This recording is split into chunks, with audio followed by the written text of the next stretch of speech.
नाटक करने वाला किसी को मार देगा तो कोई रोएगा, अरे ये तो नाटक है। तो जैसे नाटक में किसी को गोली मारता है, कहता ये झूठे है, नाटक है, इस संसार भी एक नाटक है, ये पूरा दुनिया भी एक नाटक वाला जगह है, स्टेज है। इस स्टेज पर आकर के ब्रह्मज्ञानी वही नाटक के समान संसार को देखते हैं। कोई जिंदा है तो कोई मरता है, कोई रोगी है तो कोई स्वस्थ है, हाँ, कभी सुख आया तो कभी दुख आया, कभी भी वे विचलित नहीं होते, एकदम शांत मुद्रा में हमेशा रहते हैं। मतलब मन को ऐसे जगह में वे रख देते हैं जहां पर उनकी चंचलता ही समाप्त हो जाती है। और वह चंचलता समाप्त होने वाला जगह कौन सा है? तो गुरु महाराज जी के पद में सुन रहे थे, मन तुम बसो तीसरो लेना, मह कहां से चली जो।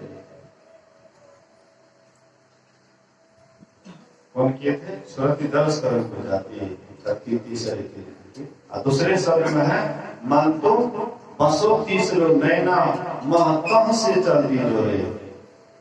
हाँ, हे मन तुम तीसरे नैना में बसो, तीसरे आंख में बसो, दसम द्वार में बसो, तो तुम्हारी चंचलता एकदम समाप्त हो जाएगी। जैसे जहरीला सांप आप देखते हैं, जब बाहर में धरती पर चलता है तो टेढ़ा मेढ़ा चलता है, वही सांप जब दिल में घुसता है तो बिल्कुल सीधा हो जाता है, क्योंकि वहां पर टेढ़ा मेढ़ा वाला जगह नहीं है, दिल एकदम सीधा है, एकदम सीधे व दिल में जाता है, उसका टेढ़ा मेढ़ा पन समाप्त हो जाता है। ऐसे ही जब तक आप बाहर में आपका मन घूमते रहेगा, ये टेढ़ा मेढ़ा चाल जहरीला, कहीं पर किसी को काट लेगा, किसी से कटवा लेगा, इस संसार में से होते रहेगा। जैसे दिल में घुसेगा तो वहां पर फिर टेढ़ा मेढ़ा चाल आपका समाप्त हो जाएगा।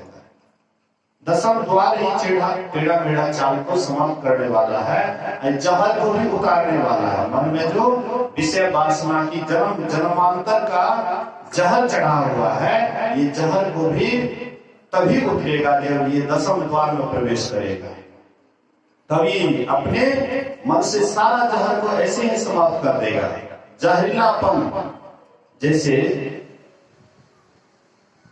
बंदर जब सांप को पकड़ता है, कितना जहरीला सांप को पकड़ता है तो थुथने पकड़ता है, हाँ, थुथना पकड़ लेता है बंदर और वह धरती पर रगड़ता है, और उसके बाद देखता है छलमल को करता है,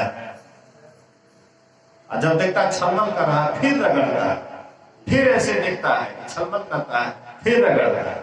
मतलब बंदर तब तक रगड़ते रहता है वह सांप को धरती पर जब तक उसका छलमल कलमच न हो जाए, बिल्कुल शांत न हो जाए, अर्थात मर न जाए, तब तक बंदर रगड़ना नहीं छोड़ते। ऐसे आपको भी ये जहरीला मन को जब तक आप दसम द्वार में नहीं ले जाइएगा, वहां जाकर के दोनों आंख से जो धराई निकलती है उसको जब तक रगड़िएगा नहीं, तब तक इसका जहर कभी भी दूर होने वाला नहीं है।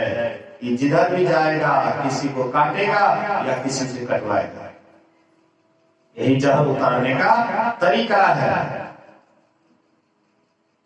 इसलिए इसी के लिए ध्यान की प्रक्रिया है। सब आदमी जितने भी दीक्षा लिए हैं, सब आदमी ध्यान कीजिए। कम से कम नवाह में पंचकालीन ध्यान चलता है, नहीं आ पाते हैं तो घर पर कीजिए, लेकिन 2 बजिया ध्यान में पूरा कोशिश कीजिए कि बहुत संख्या में आवे।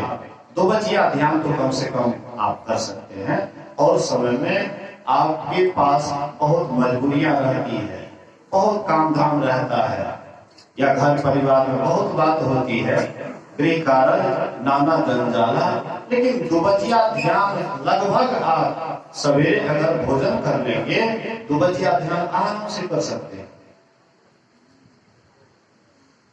तो अगर आप ऐसा करेंगे, ये मैं अपने हित की बात नहीं कह रहा हूं,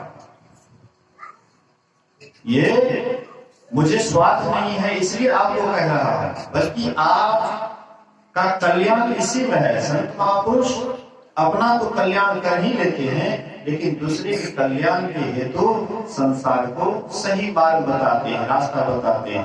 इस रास्ते पर जो भी चलते हैं वह एक दिन परम प्रभु परमात्मा को पा करके सदा के लिए वह आवागमन से छूट जाते हैं। इन्हीं बात को सुनिए, समझिए, अपने जीवन में उतारिए। बोलिए श्री सद्गुरु महाराज की जय।